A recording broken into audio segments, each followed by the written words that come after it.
Replay. On today's show, we're going to be checking out the radical games, the Atari 2600 and the television. Now, plus, we're going to look at Midway's latest arcade game, Bubble. It has one of the most dynamic concepts we've seen since Paperboy. You clean, think. I know, it's mind-blowing. The graphics are going to have you clutching your copy of Don Johnson's new record to your chest in awe.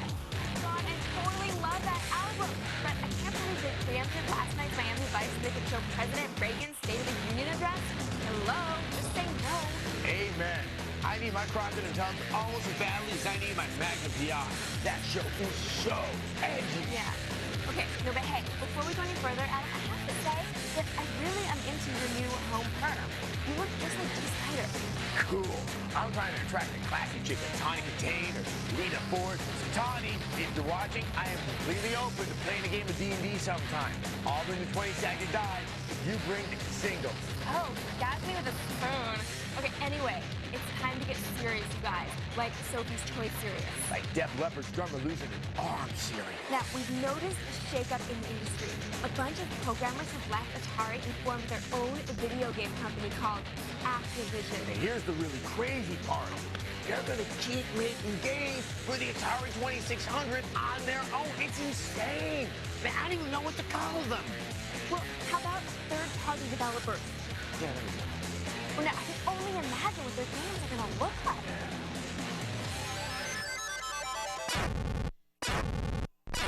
The Activision Anthology has about 55 classic Atari 2600 games for your Game Boy Advance.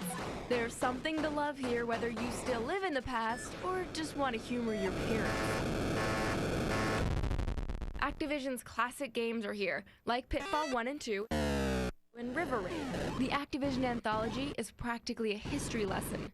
There's the shooting in space game, the airplane game, and the racing game. This game was later turned into a popular screensaver.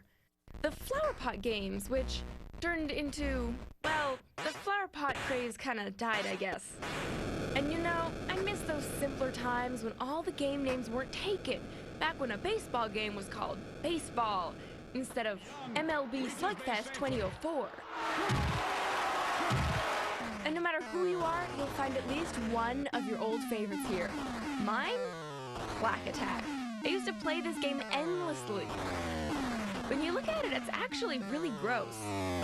You might have fonder memories of such popular classics as Boxing, Stampede, and Kaboom!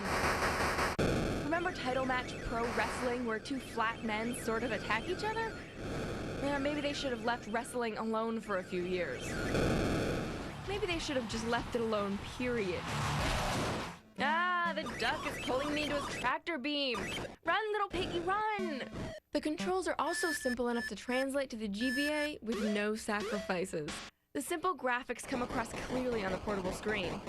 Whether you're an old school fan of Activision's Atari 2600 games, or if you weren't born when they were released, this is one of the most worthwhile titles to own on the platform. The Activision Anthology gets a 4 out of 5.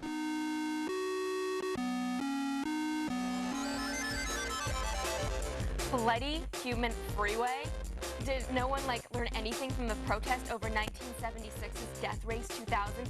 This nation won't stand for its poorly defined stick figures being crushed. And what's going to be next? A game where you run people over in cars and shoot at hookers? Okay, but, well, when the #1 song in America is Like a Virgin, I guess anything is possible. But seriously, Madonna, that's, too much information.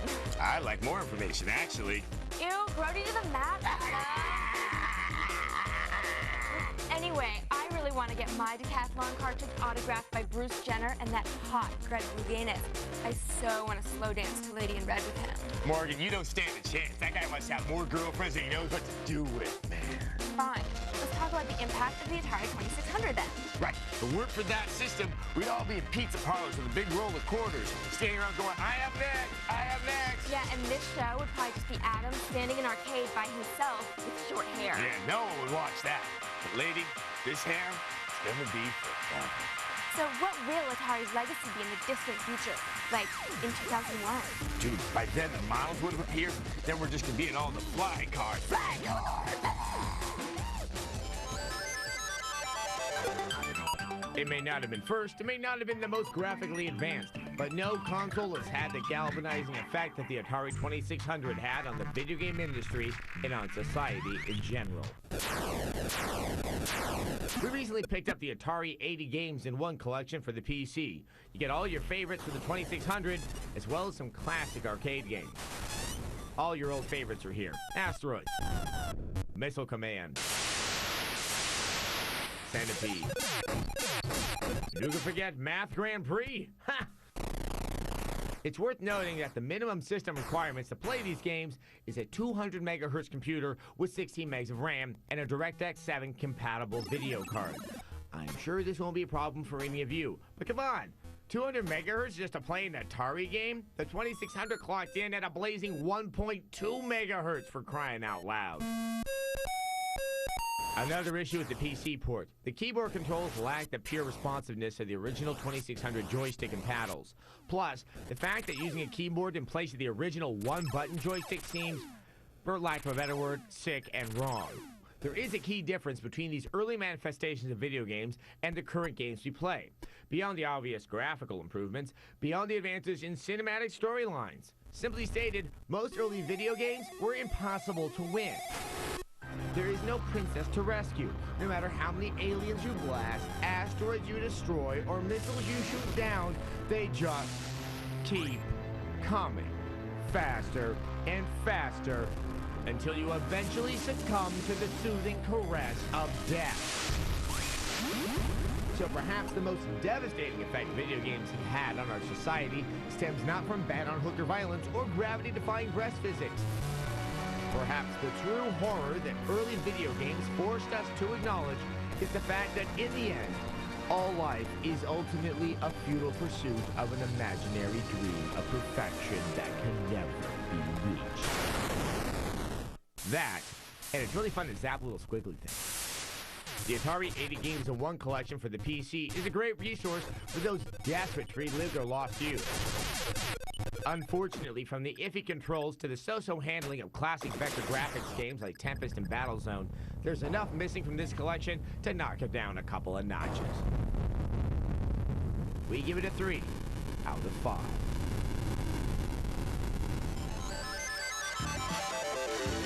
Wow. And I thought Dust in the Wind made me contemplate my own mortality.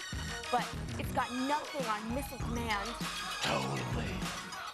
I've been comparing the exciting new Intellivision space game Star Strike with one of the most popular Atari games, Asteroids. Star Strike has moving images that make the game appear three-dimensional. Asteroids doesn't. And Star Strike features our most exciting visual effect, total destruction of a planet. This is what the other game offers, which is why, after Star Strike, Asteroids left me rather flat. Star Strike, new for Intellivision from Mattel Electronics. Coming up, awesome new career options from Paperboy to Spy Hunter.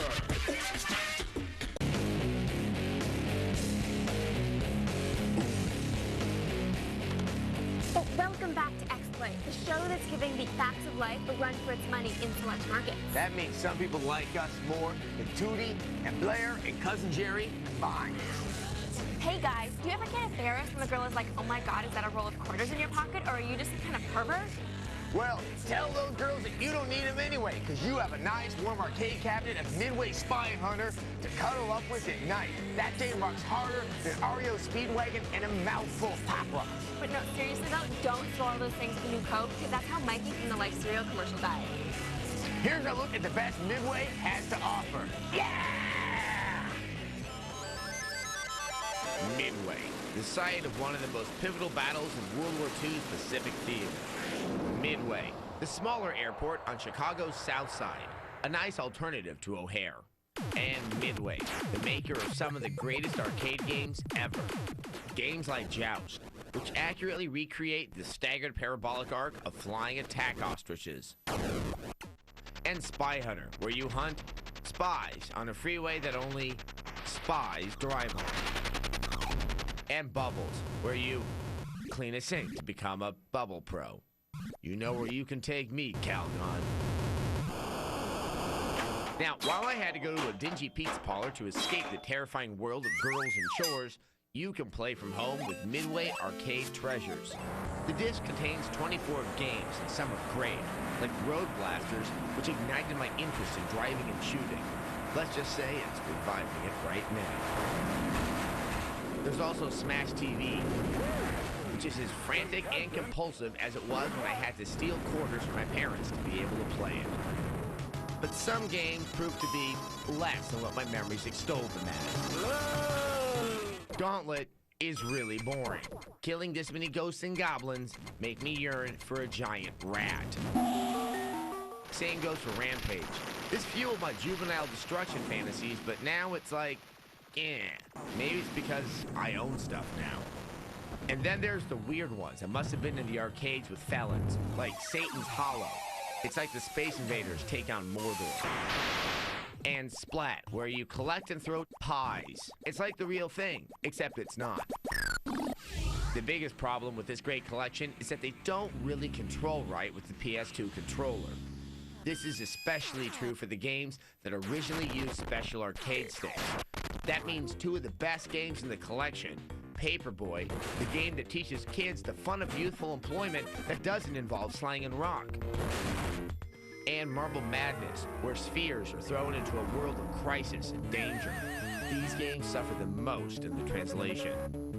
But it's undeniable that most of the games are classic. So, if you're nostalgic or curious to find out what us doddering old folks are yapping about, it's got lots of goodies. A 3 out of 5.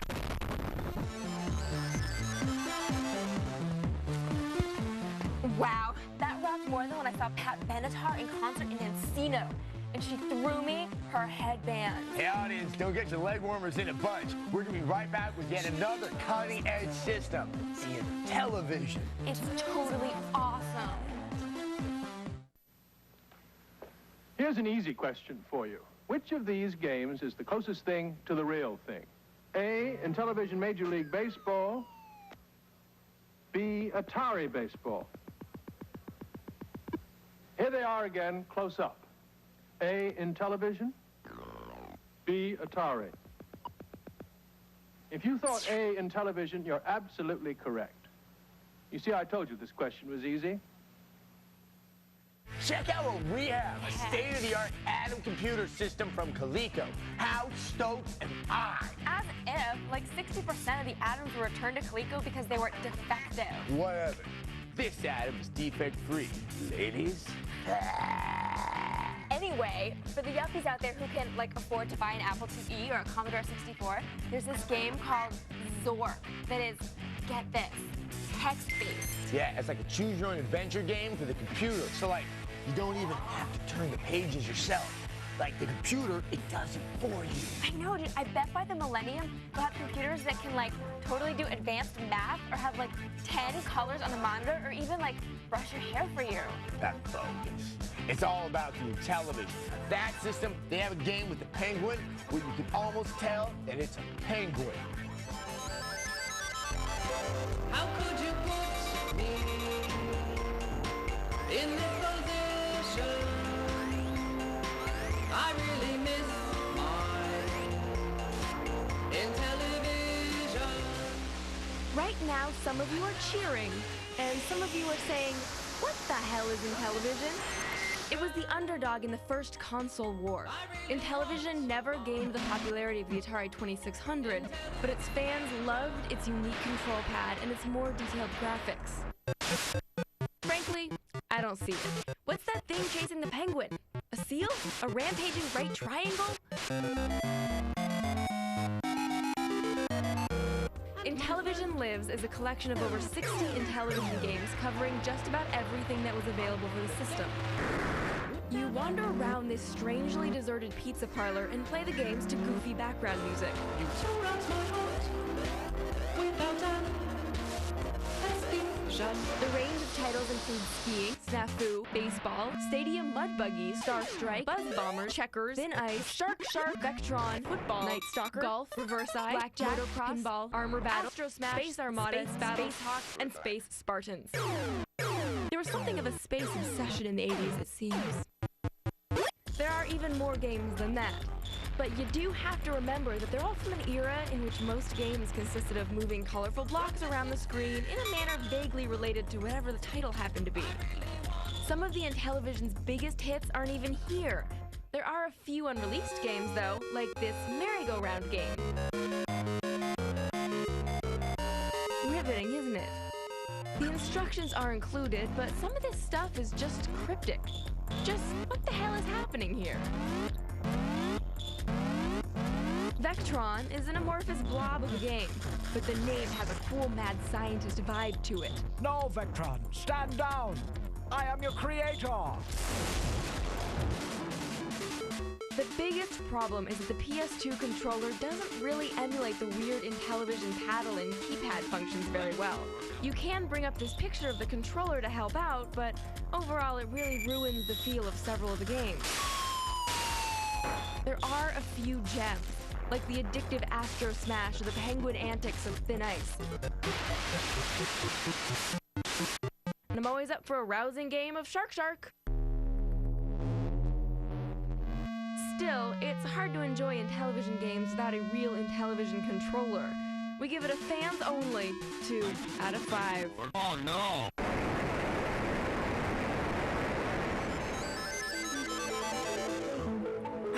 Intellivision lives like it was ever dead. I know. Check out these paddles. This is the way a controller is supposed to be.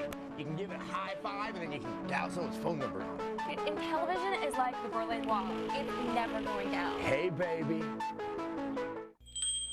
Do you have ice hockey by Activision?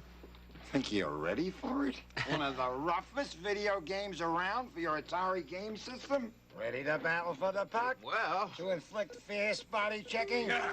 Furious stick checking? Yeah. Ruthless tripping? Yeah. You really think you're ready for all that? I'm ready! Fine. Cash your charge. Ice hockey by Activision! In a moment, gag me with a spoon and check out these righteous pixels. It's pack time!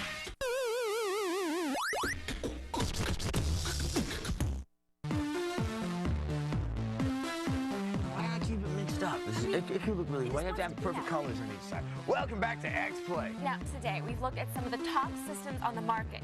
The Intellivision, the Atari 2600, the Apple IIe, and now it's time for viewer mail. All week long, I've been getting some righteous mail in response to my appearance in Tiger Beat magazine, and though Menudo did get the cover, which is bogus. Well, today, we got a mysterious unmarked package in a plain brown box, but I think it's totally safe to open. Yeah, like, what's gonna be in here? A bomb? Or some kind of mysterious white powder? Yeah, I don't do that stuff. I meant like anthrax. Dude, no way did the whole band fit inside of this. Bust it open. Maybe they're there. What is this? Some kind of joystick? It says Namco. This one says Atari. No. Now there's a letter. Yeah. It says, what is it saying here? We're supposed to hook them up to the television. Whoa! Awesome. Thanks, cutting-edge TV magic. Well, check this out. What? This controller's got 5 games on it. Shut up. Yeah, it's got games like Dig Dug and Pac-Man and Galaxian. And it's only $19? Dude, someone is pulling our legs, Adam. I mean, the Intellivision costs $299. You know what? We're totally in tandem camera. No, Morgan, this is like some sort of technology from the future. Shut up. Where's Alan Fund? You guys totally caught me. No, Morgan, it's for real. Look. Oh my God. I know. But how do they fit all these games onto one joystick? And how did we plug it into our chronologically inaccurate television? The other joystick, this one is supposed to have 10 Atari games on it, and it only costs $20. My mind can't contain this. This rocks harder than an AC/DC cord. Dude, it's just inconceivable. I mean, okay, look at my portable version of Scramble. I mean, how could technology get any smaller than this? I don't know. This little joystick is a sign of things to come, to world peace, and the ends of global hunger be far behind. I don't know, but you know what? If you want to join our fan club, send a self-addressed stamped envelope to the address on the screen. You can get an autographed headshot of me rocking out with my guitar. Or a candid snapshot of me and Susie in the Banshees concert. Good night. Night.